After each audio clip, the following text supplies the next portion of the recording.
Planes, un pequeño pueblo de la montaña alicantina donde las noches son tan silenciosas que se escucha el viento rozando los árboles. Un lugar donde todo el mundo se conoce, donde las puertas se cierran sin llave y donde nada parece romper nunca la rutina. Pero una madrugada de febrero, ese silencio se quebró. En una casa aislada, a las afueras del pueblo, un bebé empezó a llorar. Minutos después, alguien bajó unas escaleras y encontró algo que jamás debería haber visto. Una escena tan violenta que durante unas horas, incluso la propia policía dudó de lo ocurrido. Al principio se habló de un suicidio, luego de un accidente imposible y finalmente de un crimen que nadie en Planes podía creer. Porque Sheila Chazarra tenía 29 años, tenía 5 hijos y había llegado allí buscando tranquilidad. Lo que ocurrió aquella noche no solo acabó con su vida, destapó una verdad incómoda, silenciosa y brutal, que obligó a mirar de frente una realidad que muchas veces preferimos ignorar. Y esta historia no empezó con un cuchillo, empezó mucho antes. Hola, soy César y bienvenidos una vez más a Así Matan, vuestro canal de True Crime en español. Antes de empezar, quiero agradeceros de verdad el apoyo que dais a cada vídeo, cada comentario, cada like y cada mensaje me recuerdan por qué merece la pena seguir contando estas historias con respeto y con rigor.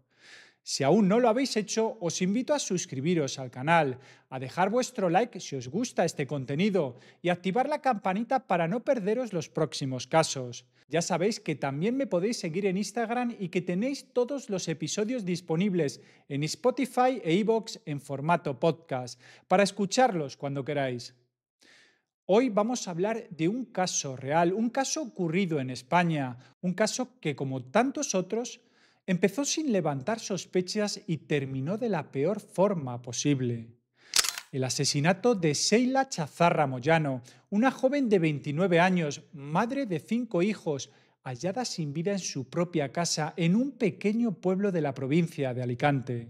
Un crimen que durante horas fue tratado como un suicidio, hasta que la ciencia, los hechos y las pruebas obligaron a mirar de frente una realidad mucho más oscura. Dicho esto, apagad las luces, acomodaos, porque lo que vais a escuchar no es solo la historia de una muerte violenta, es la historia de cómo el silencio, el aislamiento y la confianza mal depositada pueden convertirse en una trampa mortal.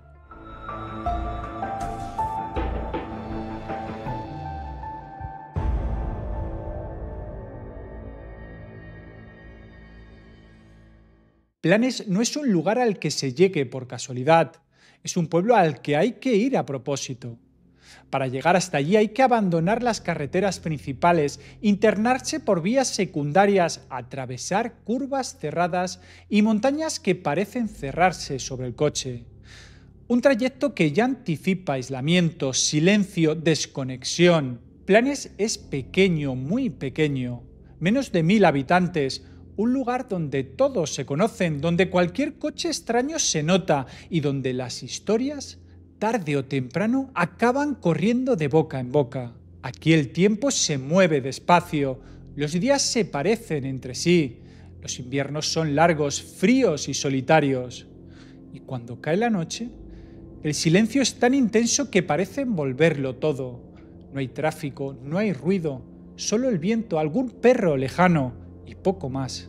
En un sitio así, la sensación de tranquilidad es absoluta, pero también lo es la sensación de estar solo. A varios kilómetros del casco urbano, fuera del núcleo del pueblo, se encuentra la casa donde vivían Sheila Chazarra y su pareja. Una vivienda de campo aislada, rodeada de terrenos sin vecinos cercanos. No era una casa antigua ni especialmente llamativa, era funcional, discreta, pensada para quien busca privacidad, para quien quiere desaparecer un poco del mundo. Sheila y su pareja apenas hacían vida en Planes, no se les veía en fiestas ni en bares, ni participaban en actividades del pueblo. Los vecinos los conocían de vista, poco más. Sabían que estaban allí, que tenían un bebé, pero no mucho más. Vivían hacia adentro, cerrados, como si el pueblo fuera solo un punto en el mapa, no un lugar al que pertenecer. Ese aislamiento, que a simple vista puede parecer una elección tranquila, acabaría convirtiéndose en un factor clave. Porque cuando algo ocurre lejos de todo, cuando no hay testigos, cuando nadie escucha una discusión ni un golpe, la verdad tarda más en emerger. Y a veces durante ese tiempo la mentira encuentra espacio para instalarse. La casa estaba distribuida en 2 plantas.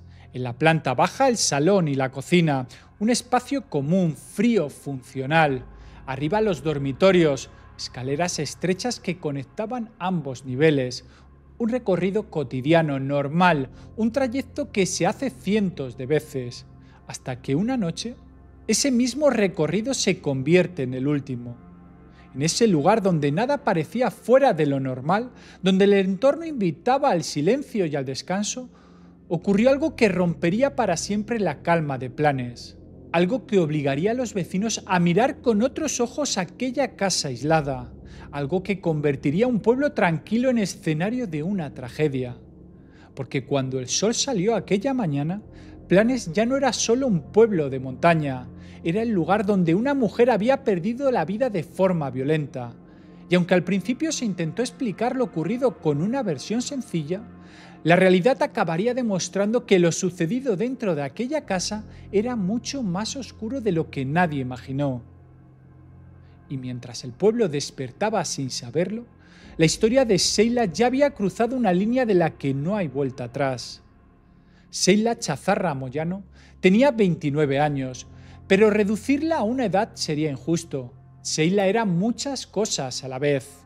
Era madre, era hija, era una mujer inquieta, creativa, con una vida marcada por decisiones difíciles y por una constante sensación de estar empezando de nuevo. Había nacido en Alcoy, una ciudad industrial, dura, muy distinta al entorno rural en el que acabaría perdiendo la vida. Allí creció, allí formó parte de una familia amplia y allí dio sus primeros pasos como adulta.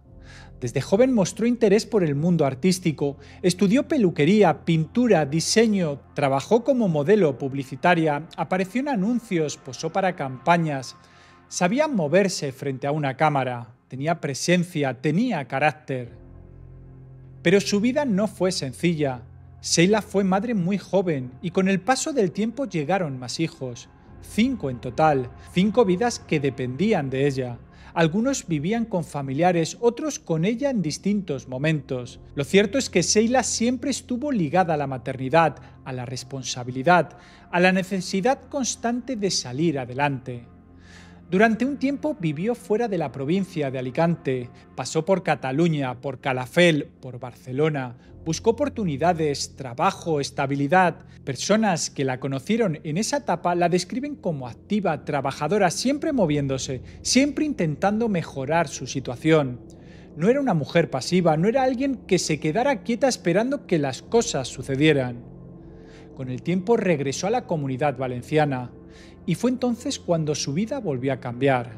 Conoció a Jorge, se enamoró, inició una nueva relación y con ella llegó un nuevo embarazo, el 5º, un bebé que nacería pocos meses antes del crimen, un hijo al que Sheila llevaba tatuado su nombre cerca del corazón como símbolo de un nuevo comienzo. Cuando decidió trasladarse a vivir a Planes, lo hizo buscando algo muy concreto: tranquilidad. Alejarse del ruido, de los problemas, de las miradas, crear un entorno estable para su hijo pequeño, empezar de cero una vez más. Y lo hizo confiando en la persona con la que compartía su vida. Nadie la describía como una mujer conflictiva, ni vecinos, ni conocidos, ni autoridades. No había denuncias previas, no había avisos, no había señales oficiales de peligro. Sheila no figuraba en ningún sistema de protección. No pidió ayuda, no dejó constancia de miedo. Y eso es, precisamente, lo que hace este caso aún más inquietante, porque Sheila no encajaba en el perfil que muchos imaginan cuando se habla de violencia. No había titulares previos, no había antecedentes visibles, solo una mujer intentando rehacer su vida, una madre con un bebé en brazos y una decisión que acabaría llevándola a un lugar del que no saldría con vida. Sheila no sabía que aquella casa aislada no sería un refugio. No sabía que la tranquilidad que buscaba estaba sostenida sobre una base frágil. Y sobre todo no sabía que el peligro no siempre llega gritando. A veces duerme a tu lado. Jorge Balaguer Catalá no era un desconocido para Sheila. Se conocían desde hacía tiempo. Ambos eran de Alcoy, compartían círculos, referencias, un pasado común que facilitó que la relación avanzara rápido. No era una historia que empezara desde ceros, sino desde la cercanía, desde la confianza. Cuando iniciaron su relación sentimental, Sheila ya era madre. Jorge lo sabía. Aún así, decidieron construir algo juntos. En poco tiempo llegaron los planes, la convivencia y finalmente un embarazo. El nacimiento del bebé pareció consolidar la relación. Desde fuera la imagen era la de una pareja que intentaba formar una familia lejos del ruido, en un entorno tranquilo, casi aislado del mundo. Fue Jorge quien adquirió la casa de campo en Planes, una decisión que sobre el papel tenía sentido. Naturaleza, privacidad, espacio para criar a un niño pequeño. Sheila aceptó, se trasladaron allí juntos y poco a poco su vida empezó a girar únicamente alrededor de esa casa y de esa relación. No había denuncias, no había antecedentes, no constaba ninguna llamada previa por violencia de género. Ningún vecino escuchó discusiones, ninguna amiga alertó de una situación peligrosa. Todo parecía normal, demasiado normal. Pero en muchas relaciones violentas la ausencia de denuncias no es sinónimo de ausencia de violencia. A veces es solo silencio, a veces es miedo, a veces es una normalización progresiva del control, de las discusiones, de las tensiones que se viven puertas adentro y que jamás salen al exterior. Sheila no tenía red en Planes, no tenía amigas cercanas, no tenía familia allí. Su mundo se reducía a la casa, al bebé y a su pareja. Un entorno cerrado, dependiente, vulnerable. Según se supo después, la relación no era tan estable como aparentaba. Existían tensiones, discusiones, momentos de fricción que nadie veía, pero que iban acumulándose. La convivencia, el estrés del recién nacido, el aislamiento, todo iba sumando presión. Y en ese contexto, cualquier conflicto se vuelve más peligroso. Porque cuando una pareja vive aislada, sin apoyos, sin testigos, sin válvulas de escape, los problemas no se diluyen, se enquistan, se agrandan y a veces explotan. La madrugada del crimen no fue un accidente surgido de la nada, fue el final de una dinámica que llevaba tiempo gestándose en silencio. Una relación que, desde fuera, parecía tranquila, pero que por dentro se estaba resquebrajando. Sheila confiaba en Jorge, vivía con él, dormía con él, había tenido un hijo con él, y esa confianza sería precisamente lo que acabaría costándole la vida. La noche del 8 de febrero de 2019 transcurrió en apariencia como cualquier otra. En la casa de campo de Planes no había visitas, no había celebraciones, no había nada fuera de lo habitual. Sheila estaba con su bebé, Jorge también estaba en casa. El silencio del entorno envolvía la vivienda como cada noche. Pero dentro la calma no era tan sólida como parecía. Según se reconstruyó después, aquella noche hubo tensión. No fue una discusión aislada ni un arrebato repentino surgido de la nada. Fue el resultado de un desgaste acumulado, de una convivencia cerrada, de reproches que no se ventilan, de palabras que se dicen cuando ya no hay nadie más escuchando. No se sabe con exactitud qué se dijeron. Nadie más estaba allí, no hubo testigos. Pero los investigadores sostienen que en algún momento de la noche se produjo una discusión en la planta baja de la casa, en el salón. Un enfrentamiento que fue subiendo de tono, que dejó de ser verbal.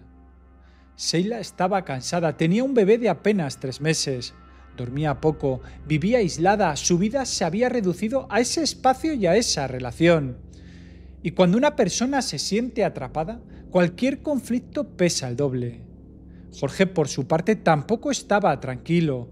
La presión de la convivencia, la paternidad reciente y el aislamiento empezaban a pasar factura. La noche avanzó sin que nadie interviniera, sin que nadie pudiera calmar la situación, sin que nadie pudiera detener lo que estaba a punto de ocurrir. La casa seguía en silencio hacia afuera. Ningún vecino escuchó gritos, nadie llamó a la policía, nadie se asomó a una ventana. En Planes, esa noche todo parecía normal, pero dentro de aquella vivienda algo se estaba rompiendo. Y cuando una discusión cruza una línea invisible, cuando deja de ser solo palabras, el final suele ser irreversible. Esa noche no terminó con una reconciliación, no terminó con una puerta cerrándose de golpe, no terminó con alguien marchándose de casa, terminó con una violencia que ya no tendría marcha atrás. La madrugada del 9 de febrero avanzaba lentamente en Planes. Fuera el pueblo dormía, dentro de la casa la tensión acumulada de la noche anterior no se había disipado. Según la reconstrucción posterior de los hechos, fue en ese tramo final de la noche cuando la situación se descontroló por completo. Todo apunta a que la discusión continuó en la planta baja, en el salón, como hemos mencionado. No fue un forcejeo inmediato, fue un estallido progresivo. Palabras que se cruzan, reproches que se repiten, silencios que pesan más que los gritos. Y en un momento concreto, la violencia física. Sheila no tuvo posibilidad de defenderse. Los informes forenses indican que recibió varios golpes contundentes en la cabeza, golpes secos, directos, suficientes para dejarla inconsciente. No fueron lesiones accidentales, no fueron caídas fortuitas, fueron impactos provocados con un objeto contundente que se encontraba en la vivienda. En ese instante Sheila ya no podía reaccionar, ya no podía huir, ya no podía pedir ayuda. Y fue entonces cuando se produjo el ataque final. Con Sheila inconsciente en el suelo del salón, alguien tomó un cuchillo de cocina, un arma cotidiana, doméstica, un objeto que forma parte de cualquier hogar, y con él le causó una herida profunda en el cuello, una cuchillada letal, precisa, definitiva. La muerte no fue inmediata, pero sí rápida. La pérdida de sangre fue masiva. Sheila falleció allí mismo, en el suelo de su propia casa, a escasos metros de las escaleras que subían a los dormitorios. Arriba, en la planta superior, dormía su bebé, ajenos ambos a lo que acababa de ocurrir. Durante unos minutos, nadie sabe cuántos, la casa quedó en silencio absoluto. No hubo gritos, no hubo llamadas, no hubo movimiento, solo un cuerpo inmóvil y una escena que ya no podía deshacerse. Aquella madrugada no fue una tragedia inevitable, fue el resultado de decisiones concretas, de actos que se encadenaron uno tras otro, y cuando el último golpe fue dado, cuando el cuchillo cumplió su función, ya no había vuelta atrás. La vida de Sheila se había apagado. Pero lo más inquietante estaba aún por llegar, porque a partir de ese momento, alguien tendría que explicar lo ocurrido. Pasaban pocos minutos de las 6 de la mañana cuando el llanto del bebé rompió el silencio de la casa. Un llanto insistente, propio de un niño de apenas 3 meses que necesita atención. Según la versión que se daría después, fue ese sonido el que hizo que Jorge se levantara de la cama. Bajó las escaleras hacia la planta baja, un trayecto corto, cotidiano, el mismo que había recorrido tantas veces desde que vivían allí.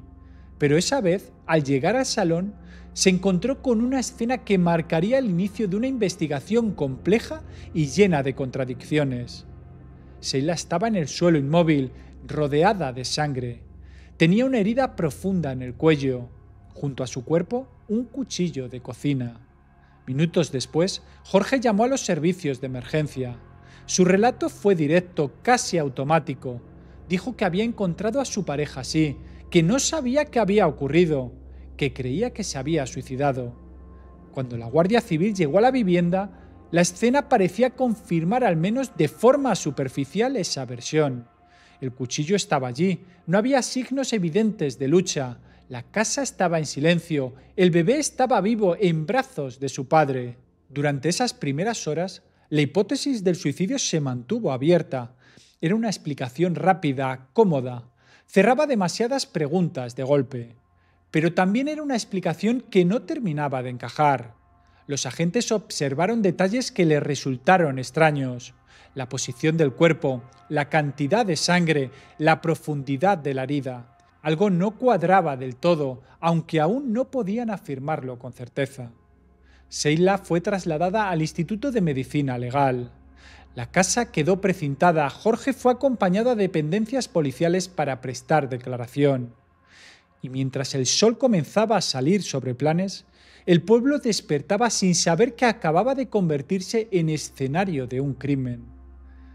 Porque aquella llamada no fue el final de la historia, fue solo el principio. Durante horas, la versión del suicidio flotó en el ambiente. Era la explicación que se había puesto sobre la mesa, la más rápida, la que evitaba hacer más preguntas de las necesarias. Pero esa versión tenía un enemigo implacable, la ciencia. Cuando el cuerpo de Sheila llegó al Instituto de Medicina Legal, los forenses comenzaron su trabajo sin saber aún que estaban a punto de desmontar por completo el relato inicial. Cada lesión fue examinada con precisión, cada marca, cada hematoma, y cuanto más avanzaba la autopsia, más claro quedaba que aquella muerte no había sido voluntaria.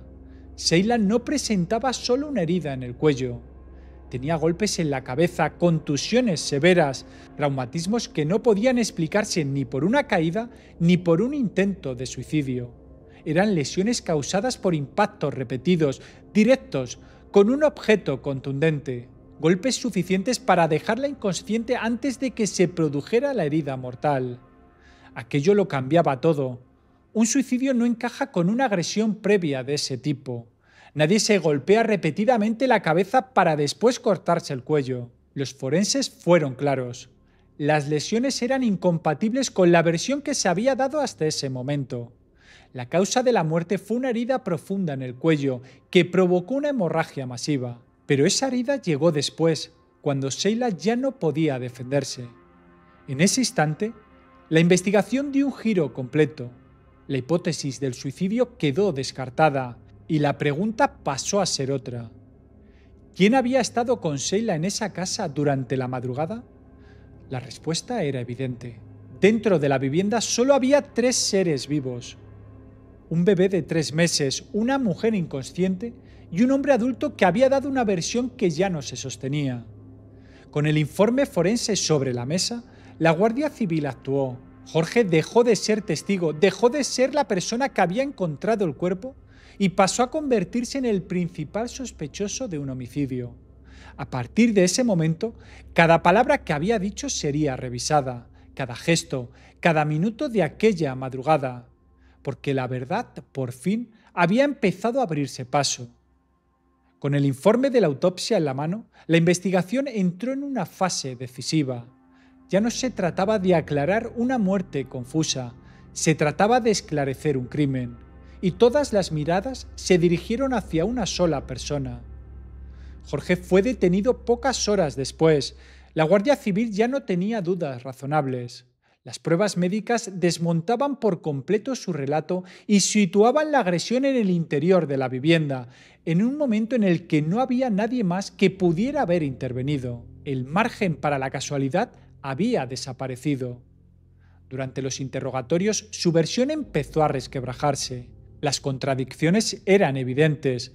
Los tiempos no encajaban. La secuencia de hechos que había descrito no podía explicar las lesiones que presentaba el cuerpo de Sheila. Poco a poco, la presión fue aumentando. Y entonces llegó la confesión. Jorge acabó reconociendo lo ocurrido. Admitió que aquella noche hubo una discusión, que perdió el control, que golpeó a Sheila repetidas veces con un objeto contundente, una linterna que se encontraba en la casa. Golpes fuertes, directos, hasta dejarla inconsciente en el suelo del salón. Después, según su propio testimonio, cogió un cuchillo de cocina. No habló de intención de matar, no habló de planificación, habló de un momento de ira, de un arrebato, de algo que se le fue de las manos. Pero la realidad era una sola. Sheila estaba muerta. La confesión no borraba lo ocurrido, no devolvía la vida perdida, pero confirmaba lo que la autopsia ya había demostrado. No fue un accidente, no fue un suicidio, fue un asesinato. A partir de ese momento, el caso quedó formalmente catalogado como un crimen de violencia de género. Sheila pasó a engrosar una lista que cada año se repite con una regularidad insoportable. una mujer asesinada por su pareja en su propia casa, mientras su hijo dormía a pocos metros. Jorge ingresó en prisión provisional a la espera de juicio. El bebé fue entregado a los servicios sociales y posteriormente a familiares. Y la casa de Planes quedó vacía, sellada, convertida en un lugar que nadie quería volver a pisar. Pero mientras el proceso judicial avanzaba, fuera de los juzgados comenzaba otra reacción. Una reacción social que no tardaría en hacerse oír. Pasaron los meses, el impacto inicial dio paso a la espera, a los trámites judiciales, a los informes, las declaraciones, las diligencias.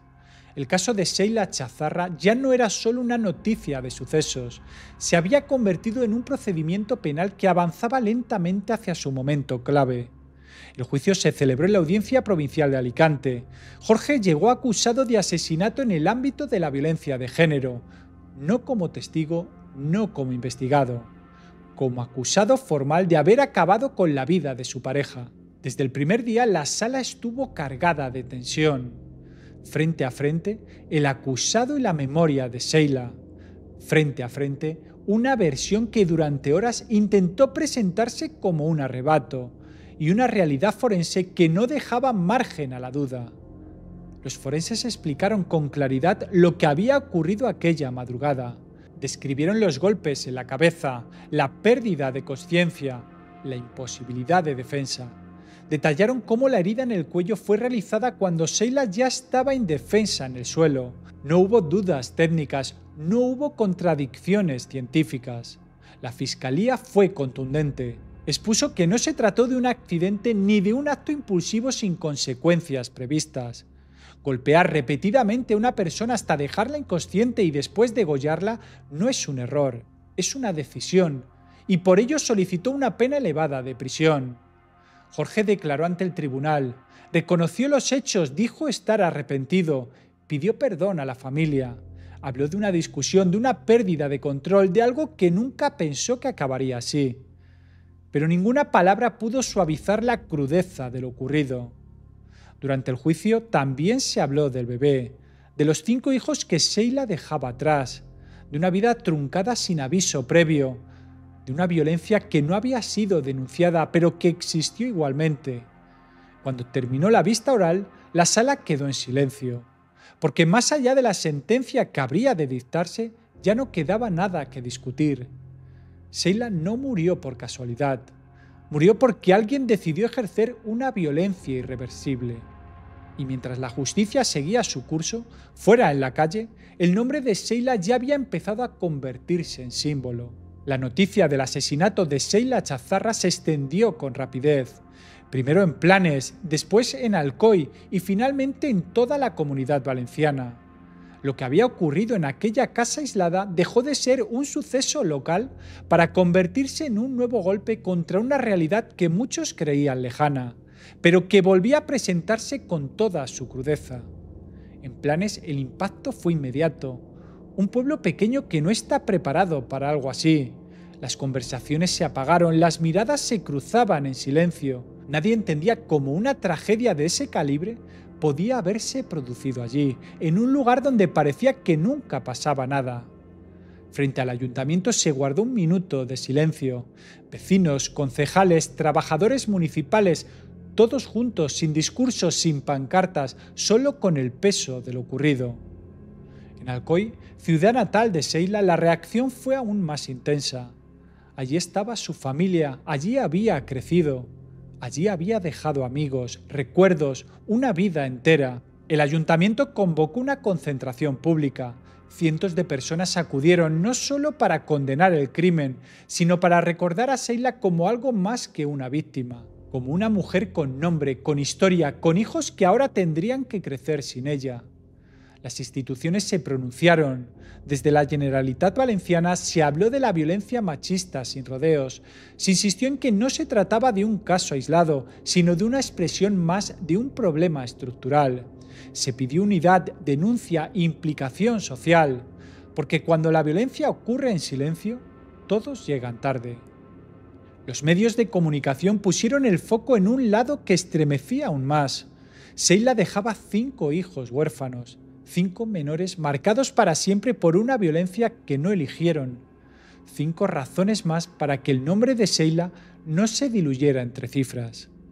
En redes sociales su caso se sumó a otros nombres, a otras historias, a otros finales injustos. Se compartieron mensajes de apoyo a la familia, llamados a no mirar hacia otro lado, reflexiones incómodas que obligan a asumir que la violencia no siempre da señales visibles. Porque Sheila no había denunciado, no figuraba en ningún registro, no estaba bajo protección y aún así murió. Y esa realidad dejó una pregunta flotando en el aire, incómoda, persistente. ¿Cuántas Sheilas más viven hoy sin que nadie lo sepa? Con el paso del tiempo, cuando el ruido mediático empezó a apagarse, llegó el momento más incómodo, el de las preguntas sin respuesta. Porque una vez que el crimen está claro, una vez que hay un responsable identificado, la mente inevitablemente vuelve atrás. ¿Se podría haber evitado? En el caso de Sheila, la respuesta es tan dura como frustrante. No había denuncias previas, no existían órdenes de alejamiento, no constaba ningún aviso de los sistemas de protección.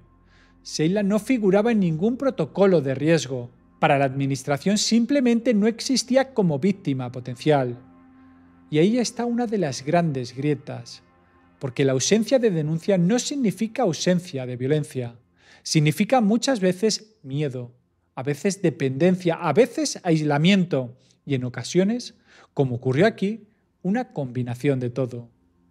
Sheila vivía en una casa aislada, lejos de su familia, lejos de su entorno de confianza, con un bebé recién nacido y sin una red de apoyo cercana.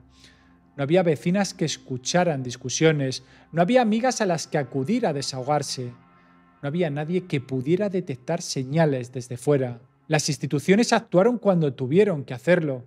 La investigación fue rápida una vez que la autopsia habló. La justicia avanzó, no hubo negligencia policial ni judicial en la resolución del crimen. Pero el problema había ocurrido antes, mucho antes, en el terreno invisible, en ese espacio donde la violencia no se denuncia, donde no deja huellas visibles hasta que ya es demasiado tarde. En ese lugar donde las estadísticas no llegan y donde los sistemas de protección no pueden entrar si nadie abre la puerta. El caso de Sheila puso sobre la mesa una realidad incómoda. Hay mujeres que mueren sin haber pedido ayuda, no porque no la necesiten, sino porque no pueden, no saben o no se atreven. Y eso obliga a mirar más allá del juzgado, a mirar a la sociedad, al entorno, a la responsabilidad colectiva. Porque cuando una mujer muere sin haber denunciado, el fallo no es solo individual, es estructural, es social, es un silencio compartido. Y ese silencio, como se vio en Planes, puede ser mortal. Hay historias que no terminan cuando se dicta una sentencia. Hay casos que no se cierran cuando se apagan las cámaras ni cuando los titulares desaparecen. El de Sheila Chazarra es uno de ellos. Porque Sheila no es solo una víctima más en una estadística. Fue una mujer real, con una vida compleja, con sueños, con errores, con 5 hijos que crecerán sabiendo que su madre no murió por azar, ni por destino, ni por una mala noche. Murió porque alguien decidió ejercer la violencia más extrema cuando nadie estaba mirando. Su historia incomoda porque no encaja en el relato fácil. No hubo denuncias previas, no hubo avisos claros, no hubo señales visibles para el sistema, solo silencio, aislamiento y una confianza que terminó siendo fatal. Y eso es lo que hace este caso especialmente duro, porque nos obliga a aceptar que la violencia no siempre grita. A veces susurra, a veces se esconde detrás de una casa tranquila, de un pueblo pequeño, de una relación que desde fuera parece normal. Contar la historia de Sheila no es morbo, no es espectáculo, es memoria, es recordatorio, es una forma de decir que su vida importó, que su muerte no fue en vano y que mirar hacia otro lado nunca puede ser una opción. Si algo nos deja este caso es una certeza incómoda. La violencia no avisa siempre y cuando lo hace, a veces nadie está escuchando. Gracias por llegar hasta el final, gracias por escuchar sin apartar la mirada y gracias por formar parte de un espacio donde estas historias se cuentan con respeto y con verdad, porque el tiempo borra huellas, pero no la verdad.